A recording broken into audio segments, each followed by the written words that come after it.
Bienvenidos a Nuestra Gente, el podcast. Soy Heidi de la Cruz y este es un espacio donde honramos las historias de vida que inspiran y transforman y nos recuerdan el poder de comenzar de nuevo.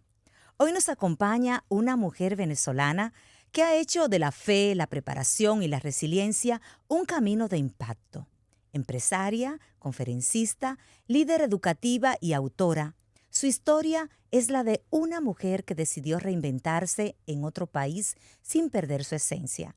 Ella es Fabrina Laprea y hoy conoceremos su lado más humano, su niñez, su familia, su país, los retos de emigrar y la fuerza que nace del duelo y la transformación.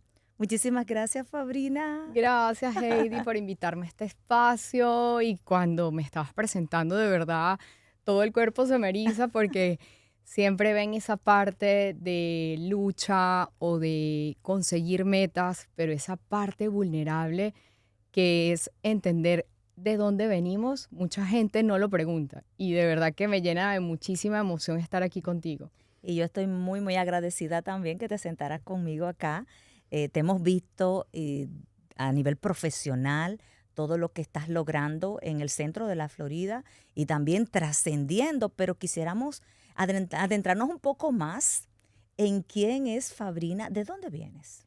Yo vengo de Venezuela, nací en un pueblo en Boconó, estado Trujillo, en un pueblito de los Andes venezolanos, donde la gente de verdad es muy, pero muy amable. Nací en una familia con muchísimo amor. Mis padres me enseñaron muchísimos valores. Soy la primera de las mujeres y somos 4 hermanos.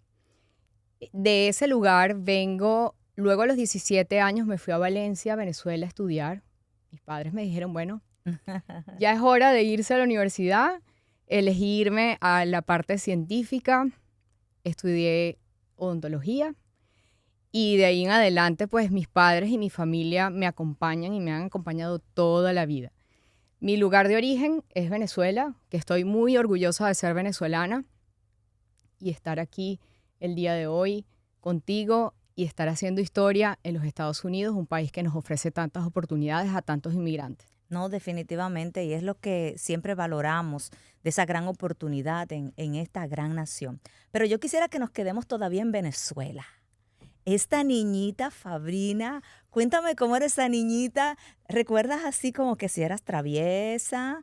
¿Qué hacías? Cuéntame, porque yo como Mira, que te miro y pienso como que eras como que muy consentida también. bueno, sí, como te digo, mi hogar fue lleno de mucho amor, pero también de muchos valores y mis padres me enseñaron que tenía que hacer lo que tenía que hacer desde pequeña. Por eso que desde muy chiquitita tengo miles de actividades. No era muy traviesa, solo era una Ah, niña bueno. diferente. Te cuento que desde muy pequeña ocupaba lugares en el salón de liderazgo. Fui presidenta del club de nutrición como a los 8, 9 años. Me eligieron en la república escolar porque sabes que antes hacían lo que eran las votaciones o el sufragio para que los niños entendieran qué eran las votaciones de presidente. Entonces, bueno, mis padres siempre me decían, tú puedes hacerlo. Así que yo a muy corta edad, ya a los 9, 10 años, me montaba en una tarima a dar una conferencia de ofrecer qué iba a hacer por la República Escolar. ¿Qué te Wow, es parece? decir que tú estabas montada en tribuna desde chiquitita. Sí, señor. Y Y bueno, y poco a poco se me fue dando también la parte musical. Ocupé una parte de mi vida estudiando música, estudié fagot y flauta en la Orquesta Sinfónica Juvenil del Módulo Boconó en el estado Trujillo, en Venezuela. Estudié música y también estudié pintura. Así que no era muy traviesa como tal, pero sí disfruté cada etapa de mi vida. O qué sea, lindo. veo atrás y la oportunidad que me dieron mis padres de entender que tenía que ser responsable y que tenía oportunidades para poder intelectualmente crecer, eso me dio muchísima seguridad. Como te dije, soy la primera, la mayor de las hembras, pero tengo mi hermano que es mayor. Y con ellos siempre me divertía. ¿Con qué soñaba Fabrina? Mira, yo soñaba con... Al principio soñaba mucho con la comunicación social, te cuento, porque tenía una tía que estaba en cámara, detrás de cámara, era periodista en uno de los canales de Venezuela y en ese momento eran pocos canales y ella era una de las periodistas que estaba allí. Pero también la parte científica la veía muy cerca de mi tía.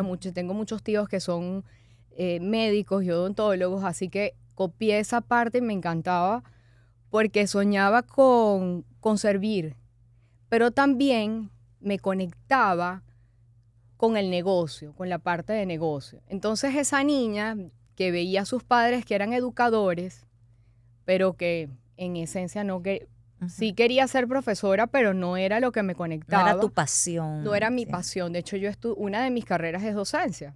Yo estudié odontología, docencia, hice varias especialidades, pero no era realmente la pasión principal, sino que era más que todo el servir y el hecho de que me voy hacia el área científica y soñaba con ser una gran odontóloga. Soñaba en grande.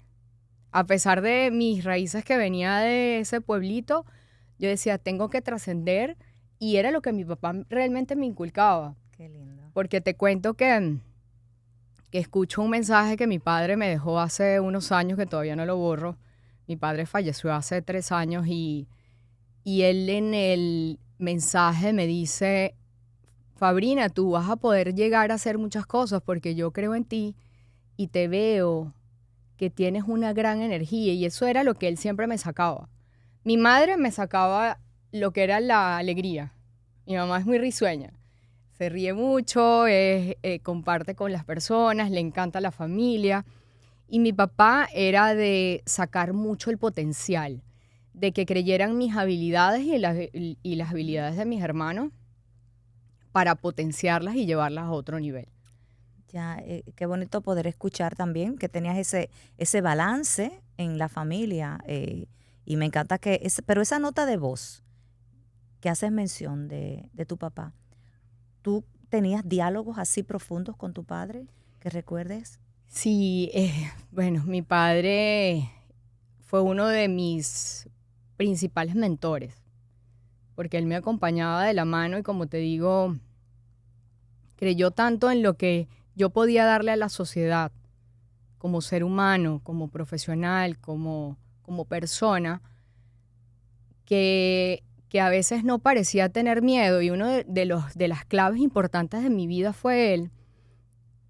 Recuerdo un día que estaba la radio en el colegio y él llegó y me dijo, tienes que hablar. Yo tenía aproximadamente como unos 7, 8 años. Y me dijo, habla y te van a preguntar por qué tienes que tener un gimnasio cubierto dentro del colegio. Él me dijo, te van a preguntar esto y tienes que decir esto. Y en ese momento, Heidi, dije, wow, mi papá es increíble. O sea, él me está inyectando no solamente seguridad, sino que afronta tu miedo. Y en ese momento dije, bueno, lo voy a lanzar. Y me dijo, vas a decir que tienes que tener un gimnasio cubierto porque en Boconó llueve mucho. Ok, Llueve se refería al muchísimo. techo del lugar. Entonces, el deporte tienes que tenerlo en inclusión dentro de la parte educativa. Entonces, tienes que decir eso. Entonces, esos pequeños momentos que mi padre me sembraba para que pudiera florecer esa confianza y poder aportar, porque él no iba nada más hacia Fabrina Brilla, sino que puedes ayudar a muchas personas.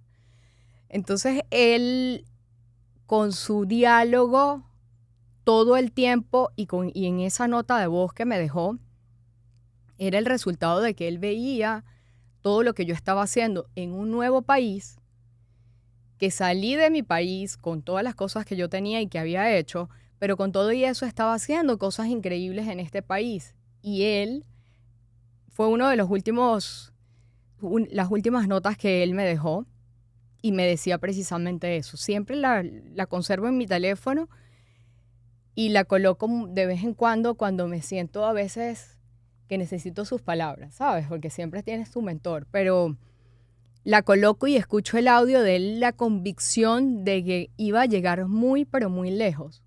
Y era lo que él visionaba para mí. ¿Y hace cuánto falleció? Mi papá falleció hace 3 años. Sí, fue un momento bien difícil para todos, porque la verdad es que, bueno, es difícil el duelo. El duelo de cualquier familiar, pero el despegarte de, primero de tu lugar de origen y el hecho de que te vengas a vivir a otro lugar y lo dejes y tengas que volver solamente a despedirte, es algo que es difícil de afrontar. O sea, lejos de que pierdas a alguien, estás perdiendo tu mentor. Y es que nunca tienes la conciencia de que se puede ir. ¿Y viajaste a despedirlo? Yo viajé a despedirlo y hablé muchísimo con él. Recuerdo cada una de sus palabras en esencia y todavía recuerdo hasta los momentos que nos abrazábamos. Y yo pienso que una de las cosas por las cuales yo he superado el duelo de mi padre, que fue alguien bien cercano, fue por el hecho de que yo no dejé cuentas con mi papá. Sabes que hay veces en las relaciones familiares Sí. o del ser humano que tú dices, bueno, yo le hubiese dicho que lo amaba, o le hubiese ayudado, o quizás hubiese hecho esto. Nunca tuve cuentas pendientes con mi papá. O sea, hoy día lo siento como parte de mí y puedo decir dentro de mi paz interior que le di todo, me siento en paz con él. Qué de bonito. verdad. Qué bonito poder escuchar ese valioso testimonio y sobre todo que ya habías salido de Venezuela y tuviste la bendición de poder regresar. Sí. Pero en esa parte quisiera que puedas compartir con nuestro público cuándo decides salir de Venezuela y por qué. Mira, yo decido salir de Venezuela en el 2017 en condiciones que no todos los inmigrantes a lo mejor las tienen, porque yo tenía mi consultorio, tenía negocios, tenía mi casa, nos iba muy bien. De hecho, todavía conservamos muchos de los negocios familiares. Decido venirme con un buen sabor de querer a mi país, de mis raíces, de mis vínculos afectivos y profesionales y todo, pero querer hacer algo diferente por mi hija y por la familia. Había un momento muy trascendental que estaba pasando en Venezuela y muchos de los venezolanos que hoy están aquí salieron ese año, en el 2017. Fue un año muy difícil políticamente, fue un año muy difícil socialmente, porque no era solamente los contrincantes ni nada, sino que socialmente estábamos viviendo algo muy complicado. De hecho, con las mismas personas que pensábamos igual. Uh-huh. Entonces, salimos de Venezuela, también un momento difícil para mi esposo, porque en esa transición muere la mamá de mi esposo y ella se iba a venir con nosotros. Y entonces decidimos, bueno, vamos a ver qué pasa. Vamos a Estados Unidos a ver qué pasa. Mi esposo también había tenido negocios acá en los Estados Unidos y decidimos hacer ese cambio. Dijimos, vamos a ver, dejamos todo allá, dejamos negocio, casa, familia y dijimos, vamos a ver qué pasa. Y fue en ese momento que recomenzamos y dijimos, bueno, esto es una etapa nueva de nuestras vidas. Nada puede cambiarnos porque todo lo que hemos aprendido, lo que hemos hecho y lo que somos, Uh-huh. nada te lo cambia. Ni un nuevo país, sino es volver a comenzar y adaptarte a un lugar que tiene una historia diferente, tiene conceptos y políticas y un sistema diferente. Esa primera fase de ustedes como familia, como inmigrantes aquí en los Estados Unidos, ¿cómo fue? Tuvimos varias fases. Realmente. La fase social sí es un proceso de adaptación porque en Venezuela ya la gente nos conocía. En Venezuela ya cuando eres doctor o odontólogo te dicen doctora, ya todo el mundo, doctora, todo el mundo ya sabía y conocía de mi historia y entendía que había salido de un pueblo y que había construido una historia ya. Entonces, volver a comenzar esa etapa de que no conoces a la gente. Teníamos solamente 2 amistades en Orlando porque llegamos directamente a Orlando. Y es volver a hacer vínculos con las personas. Y es entender que eso, que te encuentras con un choque profesional. O sea, ya dejaste un título. Ya no soy odontólogo o dentista. Ya eres una persona que está aquí socialmente y tiene que volver a empezar Un otro número proyecto. más, un número más aquí, definitivamente. Entonces, yo me rehusaba en ese momento a eso, a ser un número más, sino a entender que tenía un propósito y que tenía que hacer algo diferente. Y en ese momento comenzamos a tener proyectos profesionales y proyectos de negocio para sopesar eso que estaba pasando en Venezuela, que no estaba planteado regresar, sino que teníamos que seguir. Eso por una parte. Por la parte familiar, era dejar a mi familia de origen, era no decir, mira, yo puedo el fin de semana ir a visitar a mis padres, porque yo pienso que uno de mis refugios, Heidi, más interesantes que yo he tenido en mi vida ha sido mi casa en Boconó. Todavía la conservamos, mi madre vivía allá. Era como ese refugio que yo iba cuando me sentía cansada, cuando quería simplemente como hacer un poco de silencio en todo el entorno, cuando necesitaba ese valor afectivo de abrazar a mi madre y de tener momentos de calidad con ella, cero teléfono, cero comunicaciones, sino solamente con ella o con mis padres. También el hecho de adaptarme a una nueva familia, porque mi esposo y yo nos casamos y nos vinimos a vivir acá a Estados Unidos. Entonces él ya tenía una familia, formamos una familia ensamblada porque él ya tenía sus hijas y yo tenía mi hija. Entonces ese ensamblaje que yo sé que muchas personas lo hacen, muchas personas les pasa el hecho de casarse de nuevo y de tener que formar un nuevo núcleo familiar con los tuyos, los míos y a veces hasta los nuestros. Exacto, sí. Entonces, para mí también fue un proceso que en todos mis procesos he buscado ayuda. En todos mis procesos he buscado ayuda. Yo me preparo, leo, hago todo lo que tengo que hacer para honrar lo que en mi conciencia necesita. Cuando hablabas al principio de nuestra conversación, primero lo de esa nota de voz que a mí realmente me conmovió por algo también que viví en algún momento y me conecté ahí cuando lo mencionabas, y es probable que hayan personas también que tengan guardado todavía en sus celulares esas notas de voz de seres especiales, seres de luz que han estado Sí. en sus momentos. Pero sabemos que tú has levantado una bandera también de apoyo, de ayuda, de acompañamiento con el tema del duelo migratorio. Sí. Y quisiera que pudiéramos compartir esta parte tan difícil que se presenta cuando llega el momento de emigrar, una decisión muy difícil porque saliste con tu familia y qué bueno que lo pudiste hacer, pero otras personas no han podido. Pero aún así, ¿tú pasaste por ese duelo migratorio? Sí. ¿Se puede definir así también tu Sí, vida? el duelo es aquello que perdemos. O sea, el duelo es todo aquello que perdemos, bien sea un ser querido o bien sea la parte profesional. Esos son tipos de duelo.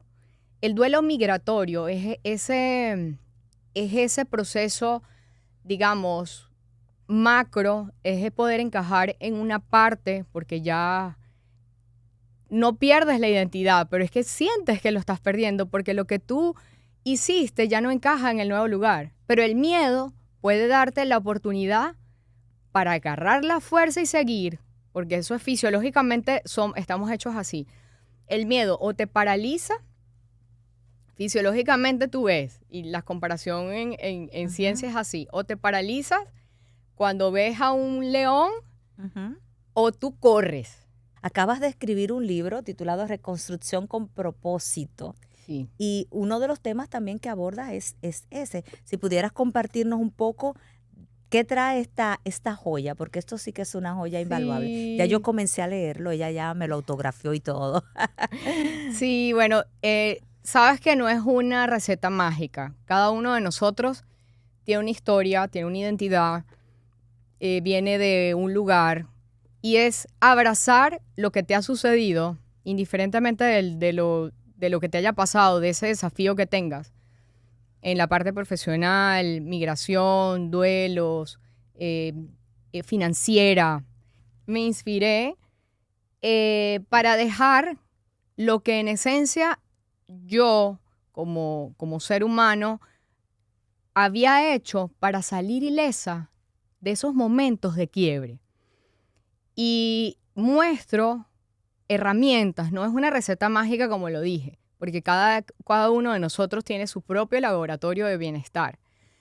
Pero yo en mi libro comparto herramientas útiles de autoconocimiento para que en esos momentos desafiantes tú puedas entenderte y saber cómo salir adelante.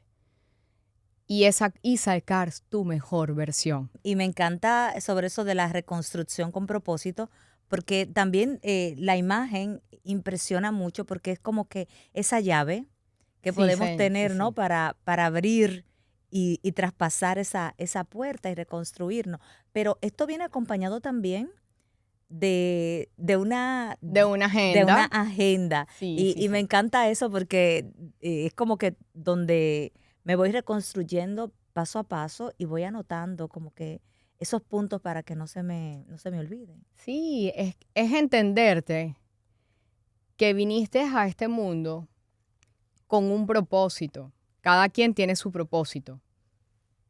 Si no lo has conseguido, estás en un momento de sentarte a entender qué es lo que vienes a hacer en este mundo.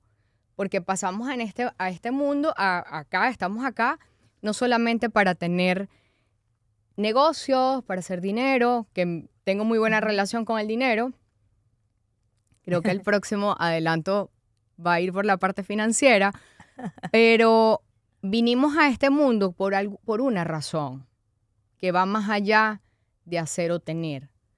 Entonces, invito y les digo, es la llave, Aquí porque es. tú tienes la llave, cada uno de nosotros tiene esa llave que abre las puertas hacia lugares infinitos que a lo mejor tú no lo ves porque te sientes abrumado, pero tú lo tienes. O sea, lo tienes aquí dentro y puedes traspasar fronteras, no solamente por la migración, sino puedes establecer, traspasar fronteras con el legado y con todas las cosas que nosotros podamos hacer en otro país. Y si tuviera la oportunidad de hablarle a esa niñita que estaba allá en Venezuela y que vivió una infancia hermosa, ¿qué le dirías? Wow. Bueno, le diría a esa Fabrinita que, que ame y abrace también esos momentos de vulnerabilidad, porque a través de esa fuerza que me inyectó mi padre y mi madre de poder seguir y poder continuar, también vale la pena equivocarse. También vale la pena entender que pausar es necesario para todos los seres humanos. Es entender también que esa felicidad y esas sonrisas y el poder ser alegre no te lo puede quitar nada ni nadie, ni siquiera que tengas que tener un cargo o que tengas una posición o que seas presidente o CEO de alguna empresa. Esa rigidez que ganas con el tiempo no te puede limitar a divertirte, a ser feliz, a sonreír y a disfrutar en esencia lo que es la vida. Esa paz que te hablaba, Heidi, de poder saber lo que es la libertad real, de poder saber y entender que también vinimos a disfrutar y a ser felices. Y a esa comunidad migrante que siente esa nostalgia todavía, ese miedo, ese agotamiento emocional, ¿qué le dices? Que siempre tenga fe, pero que esa fe venga acompañada de un plan. Que se guíen por su GPS interno, que ese GPS siempre tengan la dirección hacia donde quieren ir. Porque es también como que si tuvieras un barco. Hay cosas que puedes controlar. Por ejemplo, el timón, por ejemplo, las velas, pero el viento no lo puedes controlar.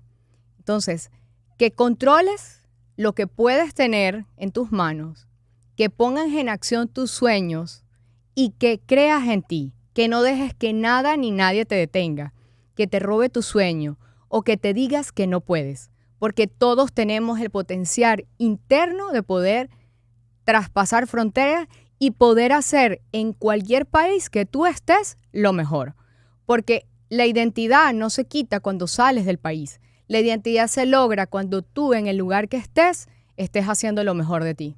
Ay, qué hermoso mensaje. Muchísimas gracias por compartirlo con Gracias nosotros. a ti, Heidi. Gracias por este valioso tiempo, este valioso momento. Sé que será de mucha inspiración para nuestra gente. No, gracias a ti, Heidi, porque pienso que podcasts como este que hablan de vivencias y de biografías de personas que han tenido no solamente éxito, sino desafíos importantes, porque he visto el podcast y digo, wow, hay que quitarse el sombrero cuando relativizamos y decimos, no he vivido nada, esta persona ha vivido muchísimas cosas y te doy las gracias a ti porque inspiras a la comunidad. Eres una mujer increíble y trabajadora y que estás haciendo algo, no solo un podcast, estás trascendiendo tú también con esto, con Muchas todo lo que gracias. transmites. Bueno, pues muchísimas gracias. Fabrina Peña Laprea. Completito. Completo. Gracias, Heidi. Gracias por la invitación. Muchísimas gracias, Fabrina, por abrir tu corazón, por compartir tu historia y por recordarnos que cada cambio puede ser el comienzo de algo hermoso. Tu testimonio es una guía para quienes han tenido que dejar atrás su tierra, sus sueños o su pasado, y buscan renacer desde la esperanza. Gracias por ser un ejemplo de propósito, resiliencia y amor. Y a ustedes, gracias por acompañarnos en este episodio de Nuestra Gente, el podcast. Recuerden que cada historia tiene poder y la tuya también puede inspirar. Soy Heidi de la Cruz y esto fue Nuestra Gente. Hasta una próxima.